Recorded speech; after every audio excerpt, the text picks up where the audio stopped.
바사왕 고레스 원년에 여호와께서 예레미야의 입으로 하신 말씀을 응하게 하시려고 바사왕 고레스의 마음을 감동시키심에 저가 온 나라에 공포도 하고 조소도 내려 가로되 바사왕 고레스는 말하노니 하늘의 신 여호와께서 세상 만국으로 내게 주셨고 나를 명하사 유다 예루살렘에 전을 건축하라 하셨나니 이스라엘 하나님은 참 신이시라.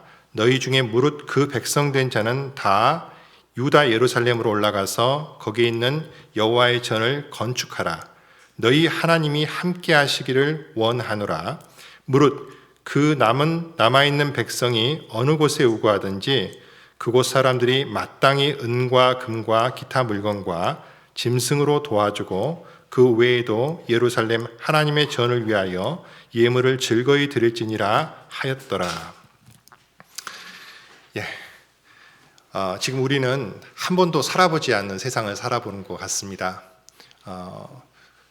우리가 이렇게 함께 모이지 못하고 말씀을 배우지 못하고 전도하지 못하고 사람을 만나지 못한 그런 세월을 살아본 적이 없었습니다. 그리고 우리나라뿐만 아니라 온 세계가 이렇게 한꺼번에 고통 가운데 있었던 적도 없었던 것 같습니다. 그러나 하나님께서 이 모든 것 또한 계획하셨고 그리고 하나님께서 원하시는 목적이 있으실 줄 압니다. 우리는 마땅히 하나님의 뜻을 잘 분별하고 하나님께 세우신 계획 가운데서 순종하면서 그분의 뜻이 이루기를 간절히 바라는 마음으로 하루하루를 살아내야 된다고 생각합니다. 오늘은 제가 다니엘과 고레스라고 하는 제목을 가지고 말씀을 준비를 해봤는데 방금 읽었던 말씀은 페르시아의 고레스 왕이 이스라엘 백성들에게 바벨론 70년 포로 생활을 마치고 예루살렘으로 돌아가라고 한 고레스 조서의 일부분을 읽었습니다. 근데 난데없이 왜 제목에 다니엘이 나왔는지 의아해하실 분도 계시는데 다니엘과 고레스는 굉장히 밀접한 관계가 있습니다. 그리고 오늘 실제로 말씀드리고 싶은 인물의 주인공은 누구냐면 고레스가 아니라 다니엘입니다. 왜 다니엘을 생각했냐면 우리가 지금 굉장히 어려운 시대를 살고 있습니다마는 사실 과거의 인류 역사를 보면 앞서 갔던 성도들 가운데 우리보다 훨씬 어려운 시대를 살았던 사람들이 얼마든지 많이 있습니다. 믿음을 가지고 있는 것 때문에 그 목숨을 빼앗기기도 하고 많은 고초와 고난 가운데 있었던 분들 또한 많이 계십니다. 특별히 이 다니엘이라고 하는 사람은 정말 굉장히 어려운 시대를 살았지만 또 너무나 훌륭하게 그 시대를 잘 극복하고 하나님의 영광을 드러내고 살았기 때문에 이 다니엘이라는 사람을 통해서 우리가 지금 이 시대에 우리 지금 현재를 살아갈 수 있는 지혜를 배워봤으면 하는 마음으로 준비했습니다. 자, 먼저 오늘 이 말씀을 읽었던 에스라 1장에는 보면 1장 1절을 보겠습니다. 바사왕 고레스 원년에 여호와께서 예레미야의 입으로 하신 말씀을 응하게 하시려고 바사왕 고레스의 마음을 감동시키심에 저가 온 나라에 공포도 하고 조소도 내려 가로되, 즉 고레스라고 하는 왕이 조소를 내리는 이야기가 있습니다.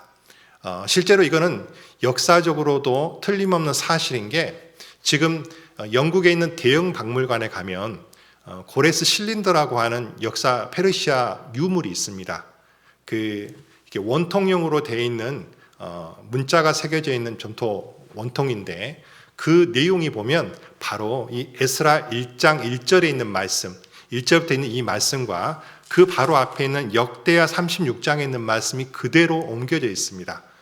즉 실제로 고레스라고 하는 왕이 조소를 내려서 이스라엘 민족을 해방시켰던 것, 70년 동안 바벨론에서 포로 생활했던 그 백성들이 바벨론이 멸망시킨 나라가 페르시아인데 페르시아가 바벨론을 멸망시키고 난 다음에 첫 번째 왕은 다리오고 두 번째 왕이었던 고레스가 이스라엘 백성들을 해방시켜서 이스라엘 땅으로 돌아가서 무너졌던 성전을 건축해도 좋다는 그러한 조서를 내리는 것이 실제로 역사적인 사실입니다. 그리고 그 증거를 우리는 대형 박물관에 가면 만날 수가 있습니다. 자, 그러면 오늘 이 말씀에서 우리가 한 가지 의문을 품어야 될 게 뭐냐면, 고레스는 유대인이 아닙니다. 이스라엘 왕이 아닙니다. 고레스는요, 페르시아의 왕입니다. 즉 하나님을 모르는 이방 왕이라는 겁니다. 즉 이방 왕이 어떻게 하나님을 알게 되어서 유대인으로 하여금 예루살렘으로 돌아가기를 허락하고, 그리고 예루살렘으로 돌아가 솔로몬의 성전이 무너졌잖아요. 바벨론 침공 때 그 무너진 곳에 성전을 다시 건축해도 좋다는 그러한 허락을 내리는, 그리고 모든 것을 지원하겠다고 하는 그런 조서를 내릴 수 있었을까? 어떻게 하나님을 모르던 이방 왕이었던 고레스가 하나님을 알게 되었고 그런 조서를 내릴 수 있었을까? 한 번쯤은 생각해보고 거기에 대한 의문을 가지면, 그 뒤에서 이 하나님을 모르던 이방 왕이 하나님을 알게 되려면 어떤 분명히 계기가 있을 거 아니에요? 우리가 하나님을 모르던 사람들이 구원을 받으려면 어떤 계기가 있어서 하나님을 배우게 되잖아요. 그런 것처럼 이 고레스가 어떻게 하나님을 알게 되었을까? 그 의문으로 출발하면 오늘 말씀을 우리가 이해할 수 있습니다. 일단 고레스가 누굴까 한번 생각해 보겠습니다. 2018년 5월 14일 날 이스라엘 독립 70주년을 기념해 가지고 미국이 주 이스라엘 대사관을요, 그러니까 이스라엘에 있는 주 미국 대사관을 텔아비브에서 예루살렘으로 옮기던 일이 있었습니다. 벌써 그게 2년 전이 됐네요. 그때 이스라엘 백성들이, 그러니까 유대인들이 그거를 너무 기뻐하고 즐거워해서, 왜 그러냐면 예루살렘을 세계에서 최강이었던 미국이란 나라가 수도로서 인정을 해준 거잖아요. 그래서 그 당시에 그것을 기념해서 기념주화를 만들었던 것들을 여러분들은 기억하실 겁니다. 근데 그 기념주 안에 두 사람의 얼굴이 새겨져 있었습니다. 한 사람은 현재 미국 대통령인 트럼프 대통령이고, 그리고 또 한 사람은 바로 고레스 왕입니다. 오늘 트럼프 대통령 이야기 하려고 하는 게 아니라 트럼프 대통령 뒤에 있었던 고레스 왕, 이 페르시아의 고레스 왕. 왜 그러면 유대인들이 그 기념주화 속에다가 고레스 얼굴을 새겨놨을까요? 이 고레스는 아까도 말씀드린 것처럼 무너졌던 성전을 다시 건축할 수 있도록 허락해줬던 이방 왕입니다. 솔로몬이 건축한 첫 번째 성전, 제1성전이 있었는데 바벨론 침공으로 말미암아 이스라엘에게 죄를 범함으로 말미암아 바벨론이 침공했고, 그 침공 때 솔로몬의 성전이 완전히 무너져 버렸습니다. 근데 고레스가 허락함으로 말미암아 제2성전이 세워졌었고, 그것이 나중에 헤롯이 증축해서 예수님 당시에 헤롯 성전으로서 있었지만, 역시 AD 70년 로마군에 의해서 침공을 당할 때 그것도 완전히 무너졌고, 지금은 그 자리에 그 이슬람 사원이 서 있죠. 그 자리에.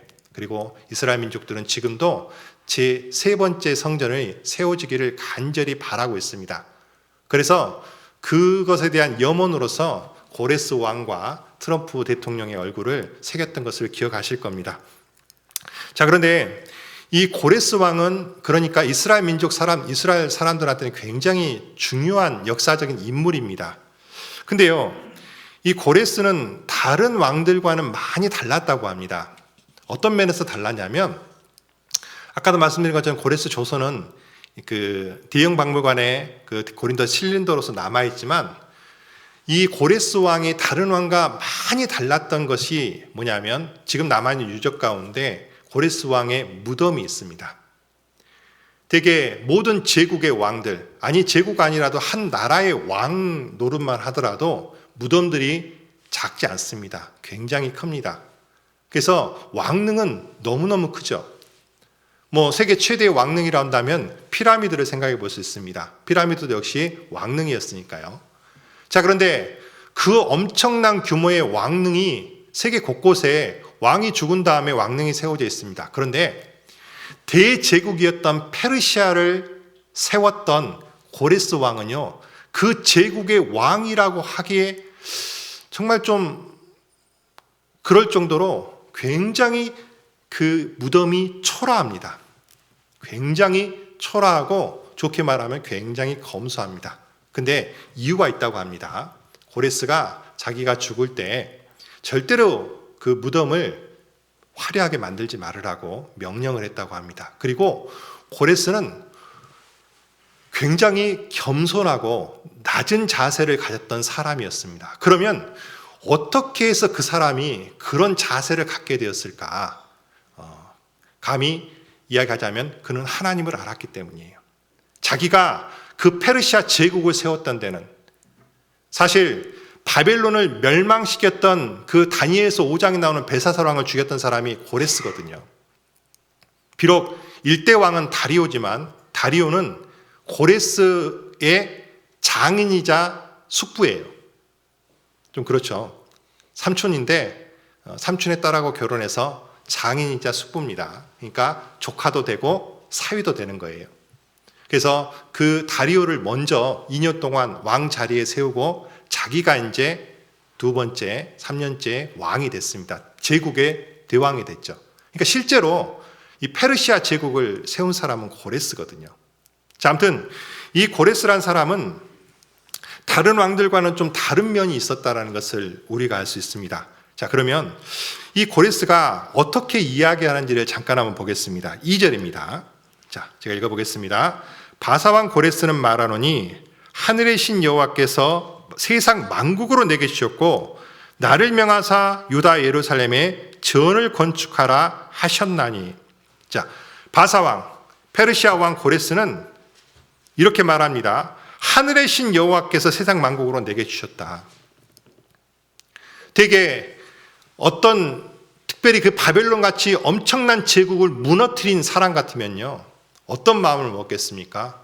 내가 잘나서 내 힘으로 내 능력으로 그 제국을 얻었다라고 생각해도 충분할 것 같은데, 이 사람은 이야기하기를 하늘의 신 여호와께서 세상 만국으로 내게 주셨다라고 고백을 합니다. 그리고 하나님께서 내게 명하사 유다 예루살렘에 전을 건축하라 하셨다. 하나님이 나에게 명하사 예루살렘에다가 성전을 건축하라고 하셨다. 실제로 이것은 사실입니다. 좀 이따 보겠지만 이 고레스란 사람이 태어나기 150년 전, 약 200년에서 150년 정도 전에 이사야 선지자의 입을 통해서 고레스 이름을 지명을 하면서 네가 내 성전을, 백성을 돌아가게 하라는 그런 예언의 말씀이 있거든요. 분명히 고레스는 그것을 봤을 거예요. 자기 이름까지 예언되어 있는 것을. 자, 아무튼 이 고레스는 하나님께서 세상 만국으로 내게 주셨고 하나님께서 내게 명하사 유다 예루살렘 전을 건축하라고 하셨다. 그러니까 이렇게 말합니다. 3절입니다. 이스라엘 하나님은 참 신이시라. 너희 중에 무릇 그 백성된 자는 다 유다 예루살렘으로 올라가서 거기 있는 여호와의 전을 건축하라. 너희 하나님이 함께 하시기를 원하노라. 너희 백성들은, 이스라엘 백성들은, 유다 백성들은 누구든지 예루살렘에 올라가서 성전을 건축하라. 이게 고레스 조서의 내용이거든요. 실제로 그 페르시아의 앞에 있던 제국이 아시리아와 바벨론이 있었는데, 이 아시리아와 바벨론은요, 그 포로들, 그러니까 식민지를 대하는 정책이 페르시아와는 완전히 다릅니다. 특별히 아시리아는 굉장히 잔인했고, 그리고 그 모든 백성들을 섞어버렸습니다. 이주시켜, 강제 이주를 해서 그 어떤 민족성을 완전히 말살시키는 그런 정책을 했고요. 바벨론은 그 백성들 중에 뛰어난 사람들을 모아가지고 교육을 시켜서 바벨론식으로 지배를 하는 정책을 구사를 했습니다. 근데 페르시아는 그렇게 하지 않았어요. 페르시아는 백성으로 돌아가게 했고, 그리고 그들이 믿는 신을 믿게 했고, 많은 자유를 줬습니다. 그렇게 페르시아가 그런 정책을 한 데는 이 고레스의 영향이 크다고 생각해 볼 수 있습니다. 자, 그런데요, 이 고레스 이야기를 할 때 우리가 이제 봐야 될 게 있습니다. 자, 다니엘서 5장입니다.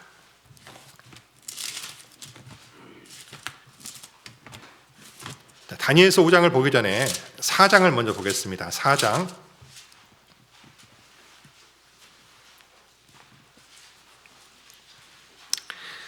자, 다니엘서 4장 29절부터 제가 읽어보겠습니다. 29절.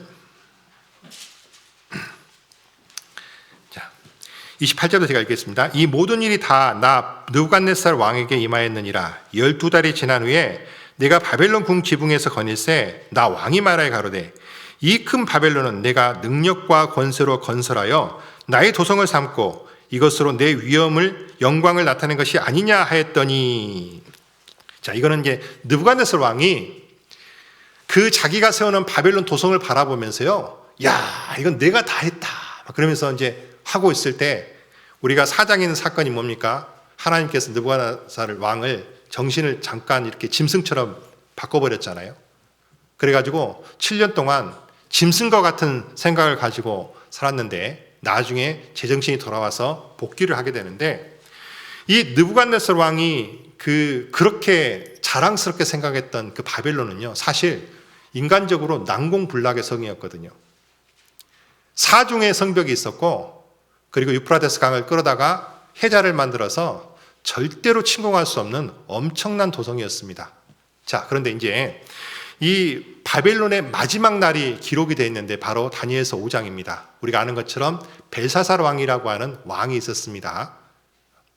나보니르스라는 왕이 실제로 있었는데 벨사살은 그 아들인데요. 아무튼 이 벨사살이 망하는 그날까지 사람들을 모아놓고 술을 마시면서 파티를 합니다. 아시는 것처럼. 그런데 넘지 말아야 될 선을 넘었죠. 즉 예루살렘에서 성전에서 가져온 모든 기명들, 그릇들 전부 가져오게 해가지고 거기다가 술 따라서 그 세상 말로 퍼 마셨습니다.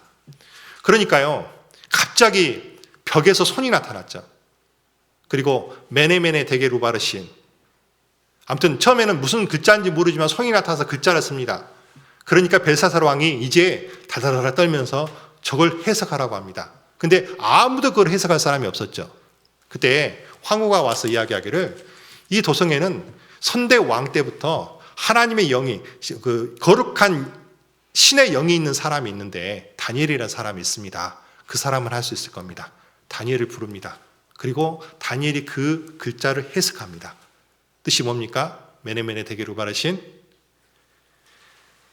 자, 그 뜻은 하나님이 이미 왕의 나라를 시대를 세워서 그것을 끝나게 하셨다. 왕이 저울에 달려서 부족함이 되었다. 왕 보니까, 저울을 달아보니까 부족하다. 왕 자격이 없다는 거예요. 그래서 하나님께서 왕의 나라를 끝내셨습니다. 그래서 그 해석을 했던 다니엘을 높였는데요, 그날 저녁에 벨사살이 죽습니다. 그날이 바로 바벨론이 망하는 날이에요. 자, 5장 맨 끝에 부분입니다. 30절 31절 말씀 같이 한번 읽어보겠습니다. 그날 밤에 갈대아 왕 벨사살이 죽임을 당하였고 메대 사람 다리오가 나라를 얻었는데 때에 다리오 62세였더라.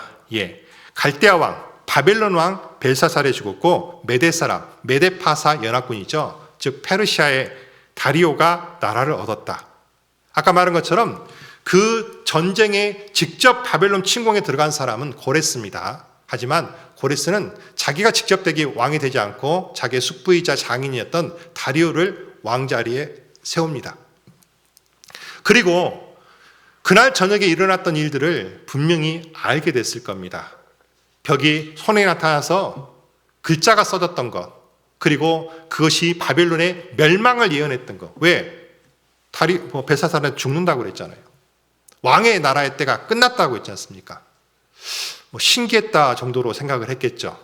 자, 그리고 나서 이제 6장 1절에 보면 어떤 사건이 있냐면, 자, 1절 제가 읽어보겠습니다. 다리오가 자기의 시몬대로 방백 120명을 세워 전국을 통치하게 하고 또 그들 위에 총리 셋을 두었으니 다니엘이 그 중에 하나라. 이는 방백들로 총리에게 자기의 직무를 보게 하게 하여 왕의 손에 걷게 하려 함이었더라. 자, 여기 보면 이제 다리오가 왕이 돼서 총리를 세우는데 놀랍게도요, 그 총리 3명 가운데 1명을 다니엘로 세웁니다.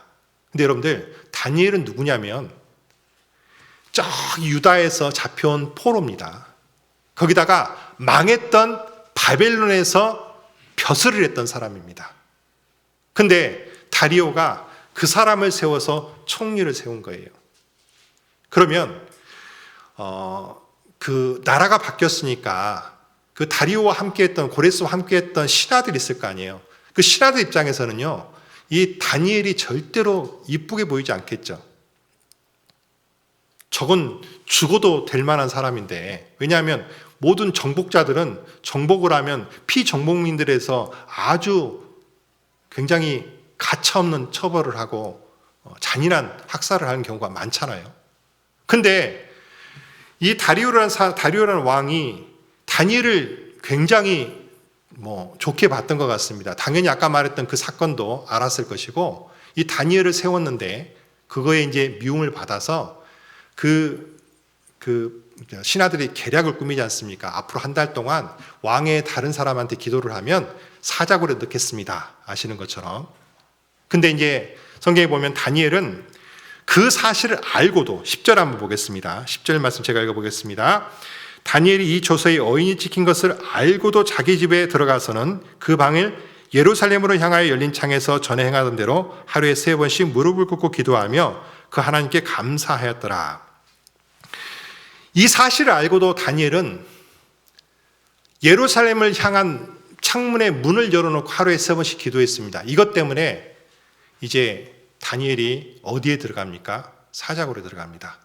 왕은 어떻게든지 다니엘을 살려보려고 하지만 자기가 만든 그 법 때문에 살릴 수가 없어요. 그 신하들이 얼마나 아무튼 죽이라고, 사자굴에 넣으라고 했겠습니까? 아무튼 그런 일로 말미암아 사자굴에 들어갔는데 우리는 모든 결과를 알고 있죠. 왕이 밤새 잠을 자지 못하고 새벽에 가가지고 울면서 밖에서 말합니다. 다니엘아, 네 의지하는 하나님께서 너로 함께 하셨더냐? 왕은 분명히 그렇게 생각했을 겁니다. 이제 다니엘은 굶주린 사자에게 뜯어먹혀서 아마 형체도 없을 거라고 생각을 했을 겁니다. 근데 놀랍게도 그 안에서 다니엘의 목소리가 들렸죠. 예! 하나님께서 보호해 주셨습니다. 사자가요, 한순간에 고양이가 됐겠을 겁니다. 아마 고양이과니까. 아마도 얌전하게 그 옆에 있었을 겁니다. 뚜껑을 열어보니까 놀라웠겠죠. 사자들이 고양이처럼 옆에 앉아있는 거예요. 다니엘은 끌어올리고 모함했던 사람들을 집어넣으니까 성경이 뭐라고 됐습니까? 발이 땅에도 닿기 전에 굶주렸던 사자들이 그들을 전부 다 찢어버렸다는 그 말씀이 기록되어 있습니다. 여러분들, 이거 놀라운 사건이잖아요. 그리고 그 다리오가 이런 말을 합니다. 성경 다니엘서 6장 25절입니다. 제가 읽어보겠습니다. 이에 다리오 왕이 온 땅에 있는 모든 백성과 나라들과 각 방언하는 자들에게 조서를 내려 가로되 원컨대 많은 평강이 너에게 있을지어다. 내가 이제 조서를 내려놓으라. 내 나라 관할 아래 있는 사람들은 다 다니엘의 뭡니까? 다니엘의 하나님 앞에서 떨며 두려워할지니 그는 사실은 하나님이시요 영원히 변치 않으실 자이시며 그 나라는 망하지 아니할 것이요 그 권세는 무궁할 것이며 그는 구원도 하시며 건져내기도 하시며 하늘에서든지 땅에서든지 이적과 기사를 행하신 자로서 다니엘을 구원하여 사자 입에서 벗어나게 하셨습니다 하였더라. 자, 이 이방 왕이었던 다리오가, 그러니까 페르시아의 첫 초대 왕입니다. 완전히 이 놀라운 사건을 보면서 하나님 앞에 무릎을 꿇은 거예요. 근데 여러분들, 그 옆에 고레스 있었을까요? 없었을까요? 자, 밑에 28절 말씀 같이 읽어보겠습니다. 이 다니엘이 다리오 왕 시대와 바사 사람 고레스 왕의 시대에 형통하였더라. 다니엘이 고레스 왕의 시대에 살았었다는 기록이 모두 3군데 있습니다. 방금 읽었던 이 말씀에 보면 다니엘이란 사람이 유다에서 포로 잡혀서 바벨론에 70년의 세월을 보내고, 그리고 페르시아의 다리오 왕 시대와 그 다음에 고레스 왕의 시대에 형통했다라고 기록되어 있죠. 자, 1장도 보겠습니다. 다니엘서 1장. 우리가 잘 아시는 것처럼 느부갓네살 왕이 그 교육을 시킬 때 그 이야기가 나와 있는데 1장 맨 끝에 보면 이렇게 되어 있습니다. 20절부터 제가 읽어보겠습니다. 왕이 그들에게 모든 일을 묻는 중에 그 지혜와 총명이 온 나라 박수와 술객보다 10배나 나은 줄 아니라. 자, 그다음 뭐라고 됐습니까? 다니엘은 고레스 왕 원년까지 있으니라. 자, 다니엘서 1장은요, 다니엘이 유다에서 포로 잡혀온 것을 기록하고 있거든요. 근데 이 다니엘이 고레스 왕 원년까지 있었다라고 기록되어 있는데, 원년이 뭐냐면 바로 70년 만에 이스라엘 민족이 포로에서 풀려서 바벨론 땅에서 이스라엘 땅으로 돌아간 해입니다. 그러니까 다니엘서 1장은 이스라엘 백성이 포로됐을 때부터 시작해가지고, 그리고 70년 후에 고레스 왕 1년, 원년에 고레스 조서가 내릴 때까지를 염두에 두고 기록한 말씀입니다. 그러면 어쨌든 다니엘은 고레스 원년에 분명히 살아있었습니다. 그러면 원년에 바로 죽었을까요? 아니요. 최소한 고레스 왕 3년까지 살아있었다는 기록이 있습니다. 10장입니다. 다니엘서 10장.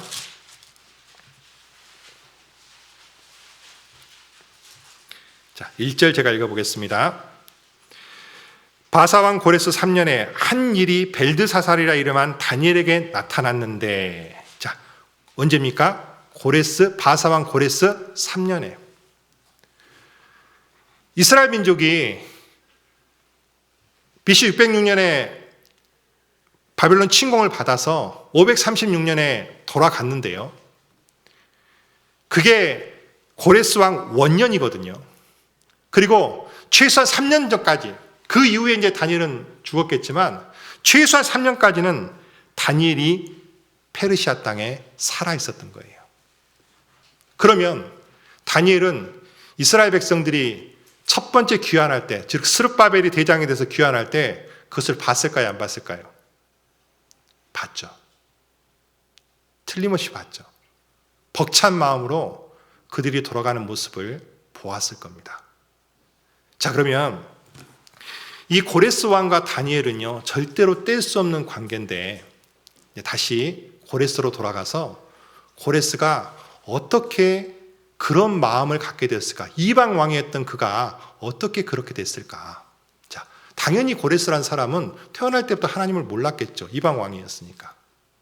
근데요, 그가 전쟁을 하면서 가는 곳마다 승리를 하고, 어쩌면 자기 능력이 뛰어나서, 아니면 어쩌면 너무너무 운이 좋아서 모든 전쟁에서 승리했다고 생각했을 수 있습니다. 바벨론을 정복했습니다. 근데 그날 저녁 놀라운 이야기를 듣습니다. 이 바벨론 안에 다니엘이라는 사람이 있었는데 이 마지막 멸망을 이야기했다. 아까 그 벽에 그 글자 난 사건이죠. 그리고 그가 그 장인이 왕으로 있을 때 또 놀라운 사건을 경험합니다. 사자굴 속에, 그것도 굶주린 사자굴 속에 들어갔던 다니엘이 아무 문제 없이 살아나온 모습을 보는 거예요. 얼마나 놀랬겠습니까? 고레스뿐만 아니라요, 저는 온 세상 사람들이 다 놀랬을 거라고 생각합니다. 특별히 유대인들도 그 포로 잡혀와가지고 바벨론화 돼가지고요, 신앙이 막 이렇게 좀 무뎌져 있는 사람들도 그 사건을 통해서 하나님이 살아계신 거를요, 정말 깜짝 놀라면서 알았을 거라고 생각합니다. 자, 다리오가 하늘의 하나님, 다니엘의 하나님은 참신이라고 고백을 했습니다. 그때 아마도 다니엘은요, 고레스에게 이걸 보여줬을 겁니다. 뭘까요? 고레스가 태어나기 150년에서 200년 전, 150년 정도 전에 이사야 선지자를 통해서 하나님께서 고레스를 예언한 이야기가 있습니다. 이사야서 44장입니다.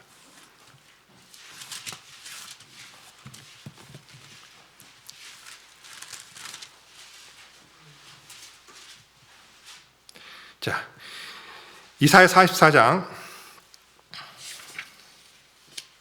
28절부터 제가 보겠습니다. 28절입니다. 자, 고레스에 대하여 이르기를 그는 나의 목자라 나의 모든 기쁨을 성취하리라며 예루살렘에 대하여 이르기를 중건되리라며 성전에 대하여 이르기를 그 기초가 세움이 되리라 하는 자니라. 하나님은 고레스에게 말씀을 하고 예루살렘은 중건될 것이며 성전의 기초가 세움이 될 것이다. 그러면서 45장 1절에 보면 나 여호와는 나의 기름을 받은 고레스의 오른손을 잡고 열국으로 그 앞에 항복하게 하며 열왕의 허리를 풀며 성문을 그 앞에서 열어 닫지 못하게 하리라. 내가 고레스에게 이르기를 내가 너의 앞서가서 험한 곳을 평탄케 하며 논문을 쳐서 부수며 세빛장을 꺾고 내게 흑암 중에 보화와 은밀한 곳에서 숨은 재물을 줘서 너를 지명하여 부른 자가 나 여호와가 이스라엘 하나님인 줄을 알게 하리라. 무슨 말이냐면 고레스가 전쟁을 할 때 하나님께서 앞서 가셔가지고 뭐라고 됐습니까? 2절에 험한 곳을 평탄케 하고 논문을 쳐서 부수며 세빛장을 꺾고 그 다음에 열왕의 허리를 풀며 상대편 왕들의 허리를 푼다는 얘기는 무장해제를 시키는 거잖아요. 성문을 열어서 닫지 못하게 하리라. 고레스에게 이르기를. 실제로 고레스는요 전쟁을 할 때마다 너무나 운이 좋았다 그래요. 너무나 신기하게 고레스가 이겼다고 합니다. 세상 말고로는 정말로 타고난 운이다라고 생각을 했겠죠. 근데 고레스는 나중에 이 말씀을 보면서 분명히 깨달았을 겁니다. 내가 페르시아 제국의 왕이 된 것은 내 능력이 아니구나. 내 위에 누가 있습니까? 하나님이 계시구나. 하나님께서는 나에게 이스라엘 민족을 돌려보내라고 하시는구나. 그리고 무너진 성전을 세우라고 하시는구나. 그래서 그가 왕이 되자마자 원년에 조서를 내려서 이스라엘 백성으로 돌아가게 하신 거예요. 그리고 이 시대에 사는 우리들에게 그것을 보여주기 위해서 대형박물관에 고레스 실린더로 남겨놓은 겁니다. 다 보라고. 성경이 눈앞에서 이루어지는 그 사실을 보라고 그렇게 하신 거예요. 즉 하나님을 모르던 그 고레스라고 하는 이방 왕이 하나님 앞에 머리를 조아리며 하나님을 인정하며 하나님께 영광 돌리며 하나님 일을 하는 놀라운 사람으로 바뀐 겁니다. 그러면 과연 그곳에 쓰임받은 사람이 누굴까요? 물론 하나님께서 일하셨습니다. 근데 거기에 가장 큰 영향을 미친 사람은 틀림없이 다니엘이었을 겁니다. 왜? 우리 에스겔에서도 보면 에스겔은 다니엘과 같은 동시대 활동했던 선지자지 않습니까? 다니엘은 왕궁에 있었고 에스겔은 백성들 사이에 있었는데 바벨론 포로들 백성들 사이에. 근데 그 에스겔서에 보면 의인 3명의 이름이 나와요. 누구입니까? 노아, 욥, 다니엘. 노아와 욥이 거론된 것은 이해가 됩니다. 근데 다니엘은요 동시대 사람이거든요. 자기하고 동시대 사람인데 다니엘을 거론하며 의인이라고 말합니다. 그만큼 다니엘의 영향은 컸습니다. 자, 그러면 다니엘이 도대체 어떤 사람이었기에 정말 하나님을 모르던 이방인들까지 하나님께로 돌아오게 만들었을까? 그리고 다니엘이 살았던 그 시대는 정말로 어려운 시대잖아요. 포로 생활하는 포로된 백성의 삶이잖아요. 사회에서 절대 주류로 낄 수 없고 늘 자기를 시기하고 질투하며 핍박하는 사람들이 늘 눈을 부릅뜨고 있는 세상에서 다니엘이 살았단 말입니다. 어쩌면 우리는 코로나 이후에 지금하고 전혀 다른 세상에 살지도 모릅니다. 우리가 지금 이런 세상에서 전도하려고 사람에게 다가가면 많은 사람이 피합니다. 감염될까 봐. 그러겠죠. 그리고 또 그 새천지가 신천지가 덕분에 우리가 전도하는 방식이 예를 들어서 우리 말씀 한번 들어봅시다. 우리 성경 공부합시다. 근데 딱 그렇게 말하면요. 당신 신천지요라고 물어보거든요. 우리 신천지 아닌데요. 근데 벌써 전도하기가 상당히 어려워진 시대가 돼버릴 것 같다는 그런 불안감이 들어요. 이 코로나가 지난 다음에. 또 어떻습니까? 갈수록 어떤 공공의 이익이라고 하는 것을 앞세워서 개인의 자유를 지금도 보면 어떻습니까? 막 이렇게 감시하고 내지는 그런 것들을 전부 다 볼 수 있는 것들을 지금 거의 그냥 모든 사람이 이익이란 걸 앞서서 하잖아요.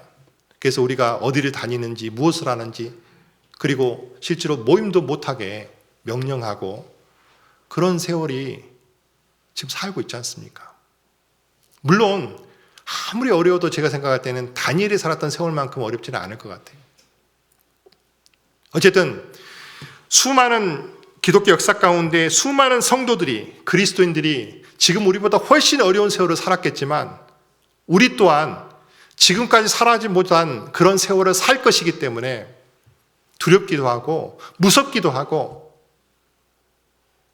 정말로 모든 것이 끝나버릴 것 같은 그런 어떤 두려움 속에서 살아가기도 합니다. 하지만 앞서 갔던 성도들 가운데 수많은 성도들이 있죠. 하지만 오늘은 이 다니엘이라는 사람을 통해서 무엇이 그 사람을 그렇게 만들어서 이방 왕조차도 하나님께로 돌아오게 했을까?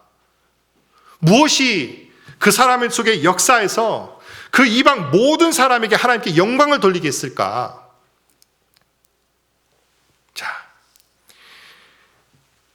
첫 번째는 다니엘이 결심했습니다. 다니엘이란 사람은 결심을 했어요. 뭘 결심을 했냐면 하나님 뜻대로 살기로 결심을 했습니다. 다니엘서 1장입니다.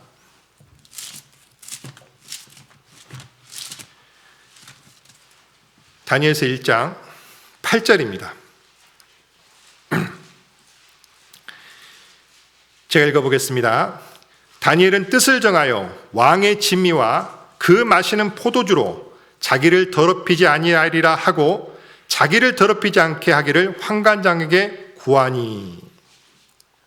아는 것처럼 다니엘은 포로 잡혀왔습니다. 어린 시절에 잡혀왔습니다. 바벨론은 귀족 자제들 중에 왕족이나 귀족 자제들 중에 똑똑한 아이들을 불러다가 바벨론식의 교육을 해서 그들이 통치하는 데 쓰기 위해서 일종의 왕립학교를 만들었습니다. 다니엘은 거기 학생으로 간 겁니다. 그런데 다니엘은 그들이 했던 모든 교육들 가운데 신앙적으로 문제가 안 되는 건 그대로 받아들였어요. 예를 들어서 이름을 바꾸는 것. 다니엘, 어머니가 유대인들이 지어준 이름이지만 다니엘은 바벨론에서 다니엘이라고 불리지 않았습니다. 뭘로 불렸습니까? 벨드사살이라고 불렸어요. 벨드사살. 즉 바벨론의 신을 찬양하는 이름으로 바뀌었습니다. 마치 우리나라 과거 일제시대 때 창씨개명을 해서 이름을 바꾼 것처럼. 그리고 다니엘이 배웠던 과목은 바벨론의 과목입니다. 바벨론의 과목은 당연히 하나님과 아무 상관이 없는 과목들이죠. 그러겠죠. 뭐 점성술도 배우고 마술도 배우고 막 그랬다고 해요. 그런데 다니엘은 열심히 공부했습니다. 그리고 수석 졸업했어요. 그렇죠? 수석 졸업했죠. 근데 다니엘이 그런 것들은 받아들일 수 있었지만 절대 받아들이지 못했던 게 뭐냐면 왕의 진미를 먹는 거예요. 왕은 그 학생들이 건강하게 교육받게 하기 위해서 왕의 진미를 내렸을 겁니다. 왕이 내린 진미 대단히 좋았겠죠. 그 당시 그 세상에서 제일 좋은 음식이었을 겁니다. 근데 왜 다니엘은 그것을 거절했을까요? 아마도 그 당시에 바벨론에서 주어진 모든 음식들은 먼저 우상에게 드려졌을 음식입니다. 그리고 이방인이 먹는 음식이기 때문에 유대인들이 먹지 못하는 음식 또한 있을 겁니다. 예를 들어서 돼지고기 같은 거 있잖아요. 우리는 지금 맛있게 먹지만 유대인들은 안 먹거든요. 쪽발이 갈라져 있지만 되새김질을 하지 않기 때문에. 그런 음식들. 아마도 그런 음식들이 있었을 겁니다. 그래서 다니엘은 왕의 진미를 먹지 않기로 결정을 합니다. 다른 게 아니라요. 왕의 지름이를 먹고 안 먹고의 문제가 아니라 뭐냐면 나는 하나님 뜻대로 살겠다. 하나님 말씀대로 살겠다. 주님 뜻대로 살겠다고 하는 결심이에요. 환관장이 말하잖아요. 너 그렇게 먹다가 살이 빠지면 네가 죽어. 근데 그 앞에 가가지고 말한 게 아니라 아주 겸손하게 말했죠. 한 열흘 시험해 보시고 그때도 문제가 생기면 할 테니까 한 번만 우리가 그냥 먹는 음식대로 먹겠습니다. 근데 기적이죠. 놀라운 기적이 났지 않습니까? 오히려 얼굴이 더 좋아요. 그래서 환관장도 허락을 했습니다.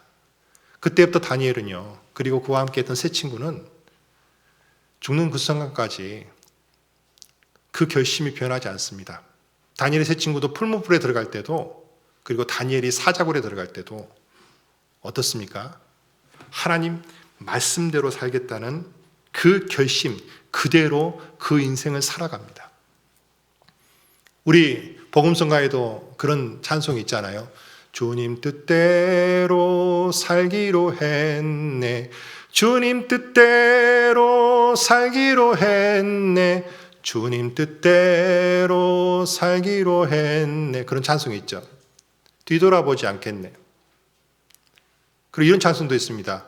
오 주여 나의 마음이 주께로 정해졌으니 나는 주 찬양하리라. 이건 시편의 다윗의 찬송이죠.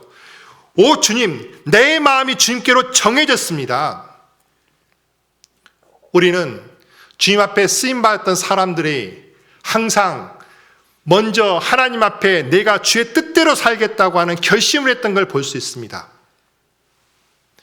우리 이 다니엘이 살았던 그 후에 두 번째로 이스라엘 백성들을 이끌고 귀환했던 에스라라는 사람은 에스라 7장 10절에 보면 에스라가 율법을 연구하며 준행하며 율례와 규례를 이스라엘에게 가르치기로 결심하였었더라.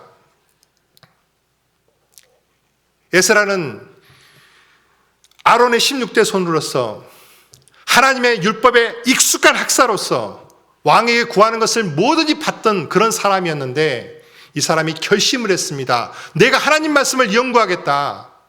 그리고 내가 그 하나님 말씀을 먼저 지키겠다. 그리고 내가 그것을 이스라엘 백성들에게 가르치겠다. 왜? 그는 제사장이었거든요. 제사장한테는 그럴 의무가 있습니다. 하나님은 그를 보시고 그에게 그 일을 할 수 있는 길을 열어주신 거예요. 그 마음속에 내가 먼저 하나님 말씀을 연구하고 내가 이 하나님 말씀을 준행하겠다는 그 결심, 하나님은 귀하게 보신 거잖아요. 내가 하나님 뜻대로 살겠다. 어떤 어려움이 올지라도 하나님 뜻을 내 삶 모든 것의 중심으로 삼겠다. 우리 룻기에 보면 룻이라는 여인이 있습니다. 모압 여인입니다. 신명기에 보면 모압이라고 하는 족속, 암몬 족속과 모압 족속은 영원히 여호와의 총회에 들어올 수 없는 저주받은 백성입니다. 그런데 그 모압 여인이었던 룻이 그런 이야기를 합니다. 성경 룻기 1장 잠깐 보겠습니다. 룻기 1장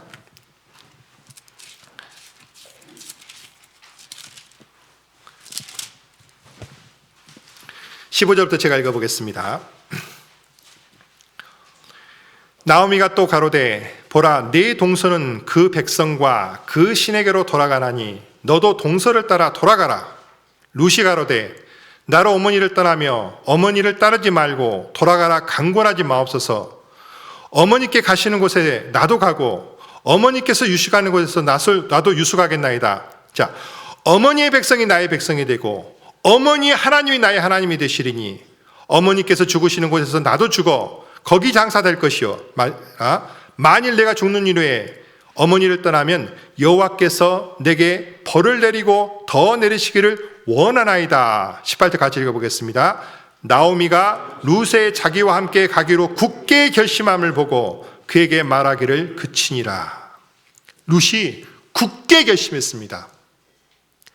어머니의 백성이 나의 백성이 되고 어머니 하나님이 나의 하나님이 될 것입니다. 나중에 보아스가 뭐라고 말했습니까? 여호와의 날개 밑으로 들어온 너를 하나님께서 복을 내리기 원하신다. 모압 여인이었고 하나님과 상관없는 저주받는 백성이었지만 그가 하나님의 품 안에 들어왔습니다. 라합도 마찬가지입니다, 여러분들. 라합도 무너진 저주받은 땅이었던 여리고 백성이었잖아요. 그것도 기생이었지 않습니까? 하지만 그가 하나님께로 의탁합니다. 그들이 하나님 말씀대로 살고자 하는 그 결심, 수많은 사람들이 있습니다. 모세는 그렇지 않았고 아브라함은 그렇지 않았습니까? 다 마찬가지입니다. 내가 하나님 뜻대로 살겠다. 하나님께서 내게 주신 그 길대로 가겠다. 다니엘이 가졌던 첫 번째 그것은 뭐냐면 결심입니다. 다니엘이 마음속에 뭘 했습니까? 뜻을 정하여. 다니엘은 뜻을 정하여 왕의 진미와 그 마시는 포도주로 자기를 더럽히지 아니하기로 하고 더럽히지 않기로 환관장에 구했다. 우리도 정말 이 마지막 시대를 살아가면서 우리는 어쩌면 이제 더 어려운 시대를 분명히 살아야 될 것입니다. 경제적으로 어려울 것이고 신앙적으로도 어려울 것이고 우리를 시험하는 그런 시험들이 많아질 수 있다고 생각합니다. 마지막 시대가 되면 더 그렇게 될 거라고 우리는 수십 년 동안 배웠지 않습니까? 저는 고등학교 때 구원받고 지금까지 말씀을 배우면서 그 이야기를 수백 번, 수천 번 들었습니다. 앞으로 기근과 지진과 온역이 오는 세상이 올 것이고 사람들이 점점 악해질 것이고 근데 막상 재난의 시작이 시작되니까 두렵습니다. 온다는 세상이 오고 나니까 두렵고 떨리고 그렇습니다. 하지만 이 시간 하나님 앞에 내가 주님을 따라가겠다는 결심을 가지고 간다면 하나님 나와 함께 하실 것을 알기 때문에 주님 앞에 결심을 합니다. 하나님, 내가 주를 따르겠습니다. 다니엘은 결심을 하고 그리고 다니엘은요 뭐를 했을까요? 기도를 했습니다. 하나님 뜻이 발견됐을 때 그것이 그대로 이루기를 간절히 기도했습니다. 자, 다니엘서 9장입니다.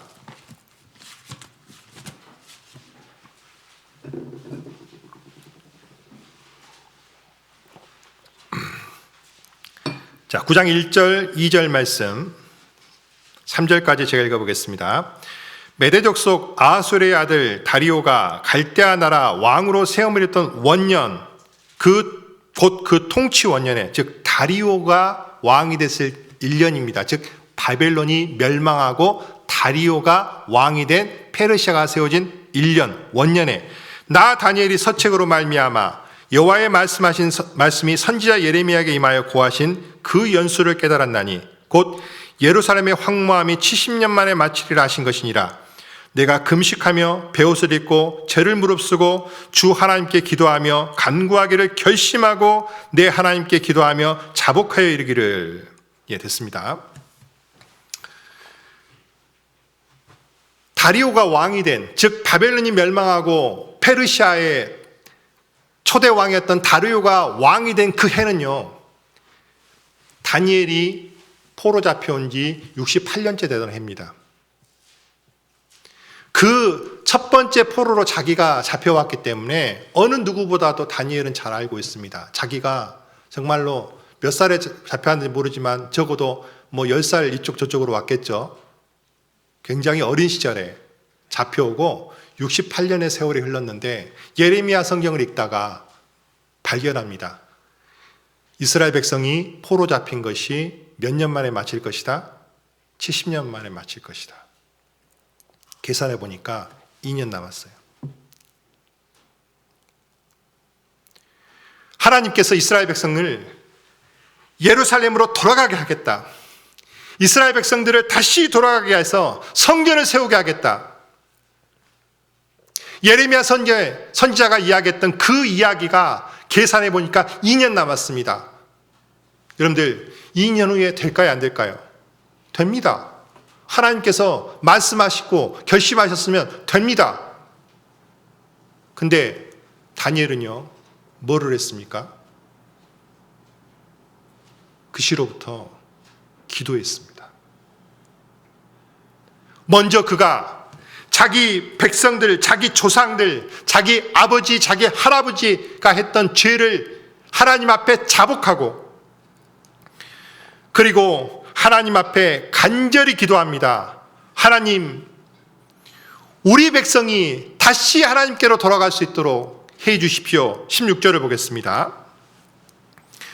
주여, 내가 구하옵나니 주는 주의 공의를 좇으사 주의 분노를 주의 성 예루살렘 주의 거룩한 산에서 떠나게 하옵소서. 하나님 용서해 달라는 얘기죠. 이는 우리 죄와 우리 열조의 죄악을 인하여 예루살렘과 주의 백성이 사면에 있는 자에게 수욕을 받음이니이다. 우리 조상과 우리 백성의 죄 때문에 주변의 국가로부터 너무너무 수욕을 당하고 너무너무 많은 치욕을 당했습니다. 하나님, 근데 우리를 용서해 주십시오. 17절, 그러한즉 우리 하나님이여, 지금 주의 종의 기도와 간구를 들으시고 주를 위하여 주의 얼굴빛을 주의 황폐한 성소에 비추옵소서. 나의 하나님이여, 귀를 기울여 들으시며 눈을 떠서 우리의 황폐된 상황과 주의 이름을 일컫는 성을 보옵소서.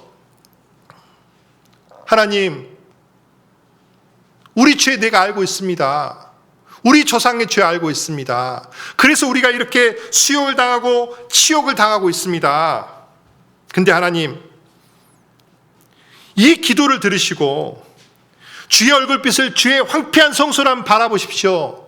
지금 예루살렘은 완전히 무너졌고 백성들은 뿔뿔이 흩어졌고 포로 잡혀왔고 그곳은 완전히 황폐한 성이 됐습니다. 성을 바라보십시오. 주님, 하나님, 약속대로 우리 백성들 돌아가서 그 예루살렘 성을 중건하고 성전을 다시 세우게 해주십시오. 하나님, 하나님 약속하지 않으셨습니까? 그 기도한 거예요.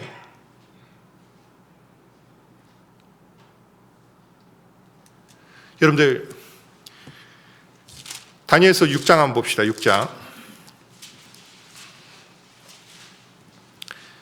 자, 10절입니다. 다시. 다니엘이 이 조세의 의인을 지킨 걸 알고도 자기 집으로 돌아가서 그 방을 예루살렘을 향하여 열린 창에 전에 하던 대로 하루 3번씩 무릎을 꿇고 기도하며 그 하나님께 감사하였더라.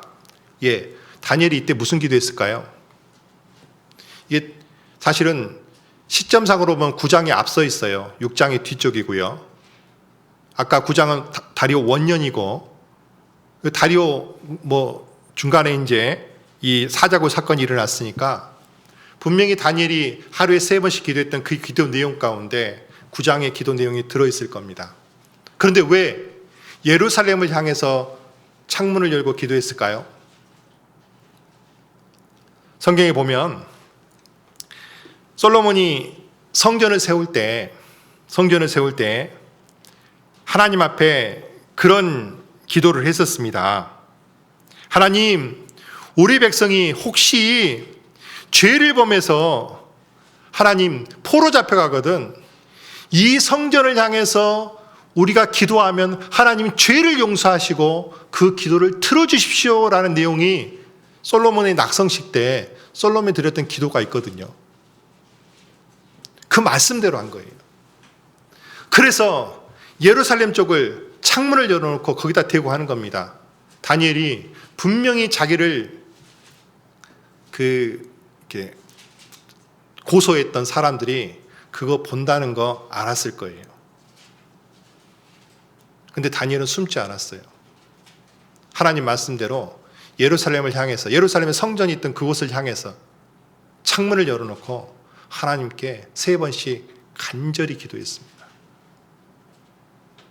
물론 그 기도뿐만 아니라 그가 하나님께서 늘 함께해 주신 것에 대한 감사의 기도 또한 당연히 있었겠죠. 하지만 그와 그 나라와 그 백성을 위한 기도, 다니엘에게 있었습니다. 근데 왜 그런 기도했습니까? 그것이 하나님 뜻이라는 것을 예레미야 선지자 말씀을 통해서 발견했기 때문이에요. 이스라엘 백성이 돌아가는 것이 하나님 뜻이라는 것을 발견했기 때문이에요. 하나님 뜻대로, 주님의 뜻대로 이루시기를 기도한 거예요. 우리도 사실 지금 이런 일이 일어날 거란 거 우리는 알고 있었어요, 없었어요? 알고 있었습니다. 우리 전도 집회 때마다 이야기하잖아요. 수십 번, 수백 번 들었던 이야기지 않습니까? 그것이 또한 하나님께서 이 세상 사람들을 심판하시는 마지막 시대의 일이라는 걸 알고 있고, 저는 그런 상상을 해봐요. 최근에 그 전쟁 영화에 보면 이제 이 도시를 이제 폭파시켜야 돼요. 근데 거기 우리 아군이 있으면 어떡합니까? 특공대를 보내가지고 이제 아군을 구해내잖아요. 그 과정 속에서 막 엄청난 죽기도 하고 고난도 겪으면서 그 사람들을 다 건져낸 다음에 팡 터뜨려버리는 그런 영화가 옛날에 많이 있었어요. 근데 꼭 그 특공대가 우리 같아요. 그런 느낌을 최근에 많이 받아요. 즉, 이 세상은 장차 망할 상이잖아요. 장망성. 하나님의 그 모든 뭡니까? 심판이 예정되어 있는 곳입니다. 그런데 여리고성에서도 그랬지 않습니까? 여리고성이 망할 걸 알았잖아요. 근데 하나님께서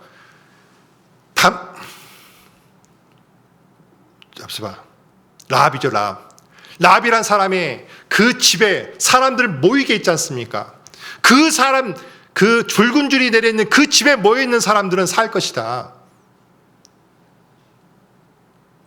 우리는 그 성이 망할 것을 알고 미친 듯이 친척들과 친구들과 이웃들을 찾아서 이 집으로 돌아오라 하는 라합과 같은 심정으로 지금 앞으로 살아야 될 것 같아요. 그동안도 살아왔고. 그 라합의 집이 뭐의 그림자입니까? 예수 그리스도 안의 그림자잖아요.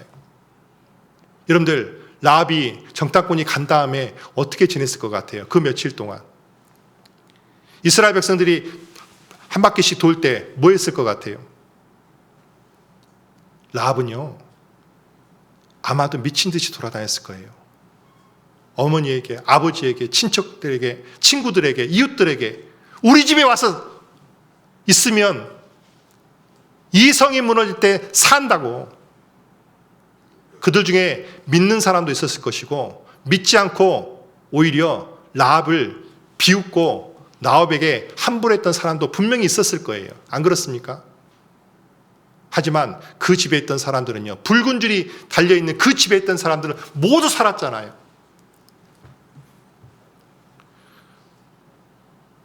우리가 그 일을 해야 되는 사람입니다. 우리는 하나님께서 어떤 계획을 가지고 계시고 어떻게 하신다는 것을 배워서 알고 있습니다. 그러면 그 뜻이 이루도록 기도해야 될 거 아닙니까? 다만 그 과정 속에서 우리가 잘 견뎌낼 수 있도록, 우리가 그것을 잘 이겨낼 수 있도록, 왜? 인간이기 때문에 두렵고, 인간이기 때문에 무섭고, 인간이기 때문에 고통스럽고, 하지만 그것을 이겨야 한다는 것도, 하나님의 돌보신다는 것도 알고 있습니다. 다니엘은요, 기도했습니다. 그 다음에 다니엘은 뭐를 했을까요? 세 번째, 그는 그의 믿음을 보였습니다. 믿는 대로 행하면, 여러분들 사자굴에 들어갈 때 어땠을까요? 실제로 굶주린 사자들이 아래서 우르렁거리는 곳에 잡혀서 내려가는 그 순간까지, 다니엘의 세 친구들은 어땠을까요? 풀무불에 들어가는 그 순간까지 하나님은 옆에 없는 것처럼 보였습니다. 왜? 다니엘도 사자굴에 던져졌고 그 다음에 세 친구도 풀무불에 던져졌기 때문에. 하지만 여러분들 아시죠? 다니엘의 세 친구들이 했던 이야기, 하나님께서 우리를 지키실 거라고 믿습니다. 그러나 그리 아니하실지라도, 그리 아니하실지라도. 우리는요, 어쩌면 우리가 믿고 있는 믿음을 사람들 앞에 보여야 되는 시대가, 그 보이는 것이 쉽지 않은 시대가 우리에게 올 수도 있습니다. 하지만 여러분들, 우리는 보여야 됩니다. 근데 그게 꼭 무슨 목숨을 걸어놓고 그런 게 아닙니다. 예를 들어서 자, 마태복음 5장 보겠습니다. 마태복음 5장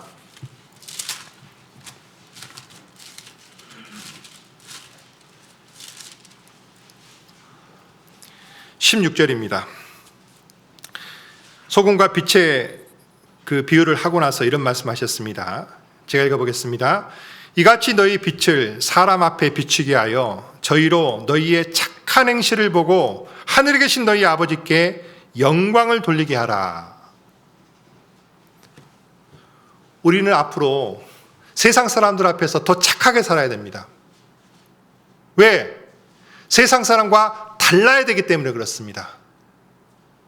여러분들, 세상은요, 갈수록 사랑이 식고 갈수록 이기적이며 갈수록 자기만 알며 그런 세상으로 급격하게 바뀔 것 같습니다.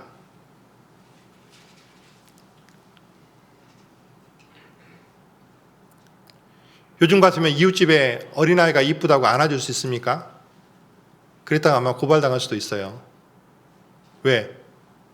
감염된다고. 심지어는 그런 것도 제가 봤어요. 어떤 사람이 길을 가는데 아빠하고 아들하고 가는데 아빠가 아들의 손을 잡으려고 하니까 엄마가 소리를 지르면서 손을 딱 치고 그 다음에 아빠하고 엄마한테 손세정제를, 그러니까 아들한테 손세정제를 줘서 한번 손을 닦게 한 다음에 잡게 했다.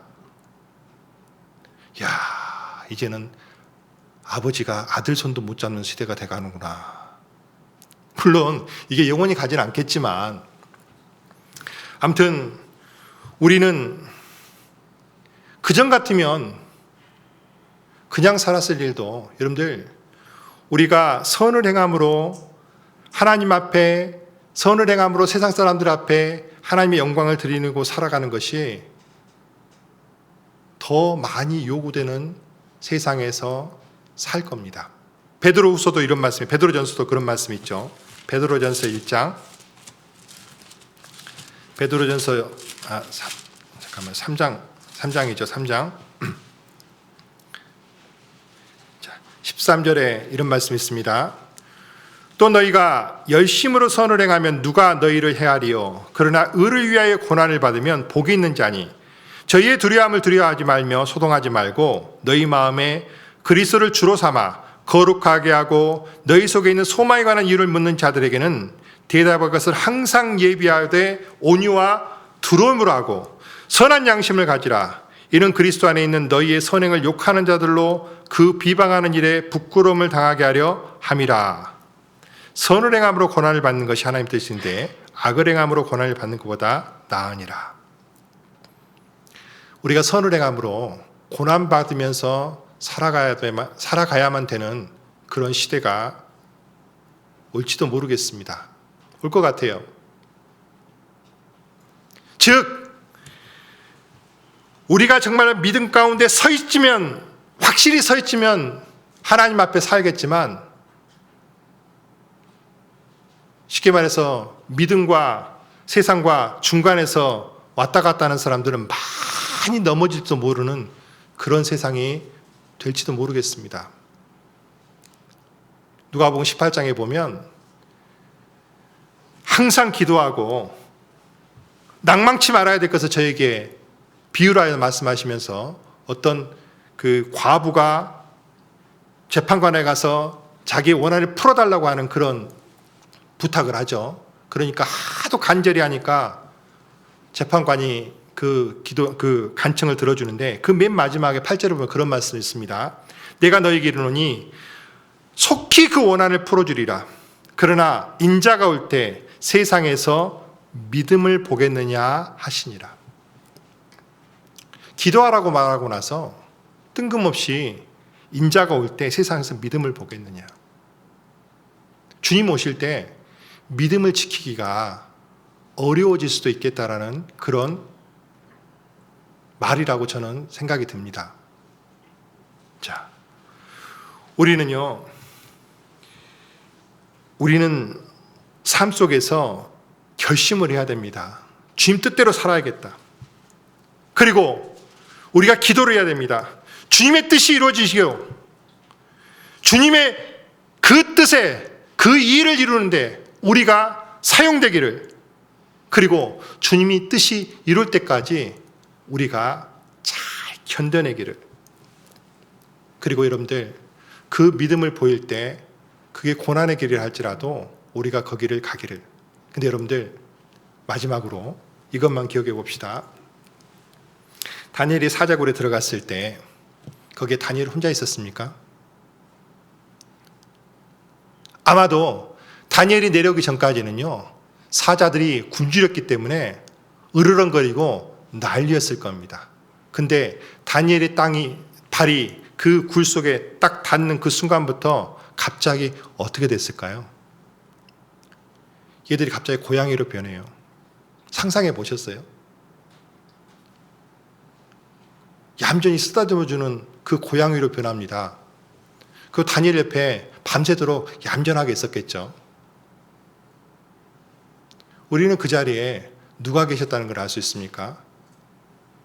하나님입니다. 왜냐하면 다니엘이 위로 올라간 다음에 그 다니엘을 모함했던 사람들이 내릴 때는 그 발이 땅에도 닿기 전에 그 사자들이 뼈채 다 부서뜨려 버렸거든요. 안 그래요?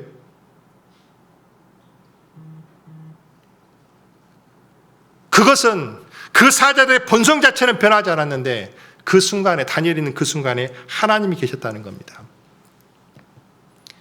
다니엘의 세 친구가 풀무불에 들어갔을 때 어떻습니까? 분명히 셋을 던졌는데 왕이 보니까 몇 명이 있었습니까?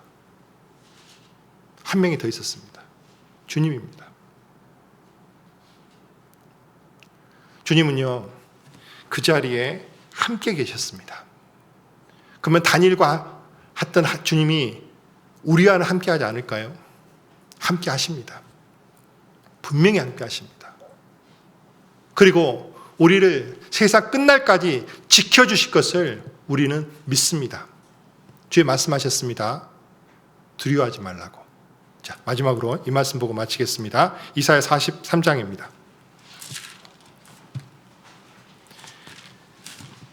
이사야서 43장입니다.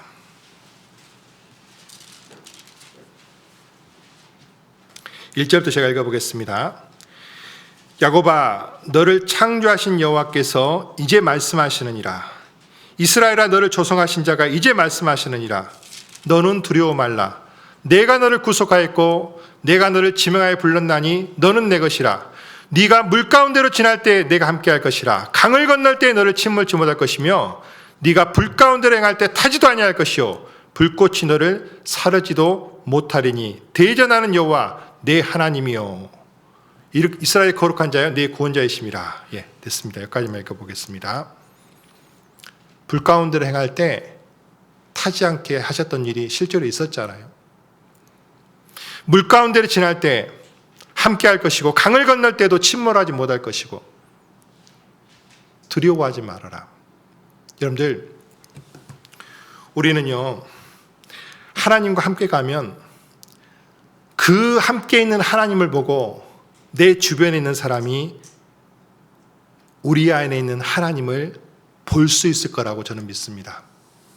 다니엘이 하나님과 함께함으로 말미암아 하나님을 모르던 이방 왕이었던 고레스마저도 변하게 하셨고 고레스마저도 하나님 앞에 고개를 숙이게 만든 것처럼 마지막 시대에 우리는 어쩌면 더 하나님과 동행함으로 말미암아 하나님과 함께함으로 말미암아 어쩌면 핍박하는 세상 가운데서 그들에게 살아계신 하나님을 보여주는 하나님의 사자, 하나님의 파수꾼, 하나님의 사신의 역할을 해야 되는 그러한 마지막 시대를 우리가 살아야 될 거라고 저는 믿습니다. 그것에 우리가 쓰임받기 위해서 더 깨어서 더 기도하고 더 하나님 앞에 있어야 된다고 저는 믿습니다. 그런 용기가 있기를 우리에게 바라겠습니다.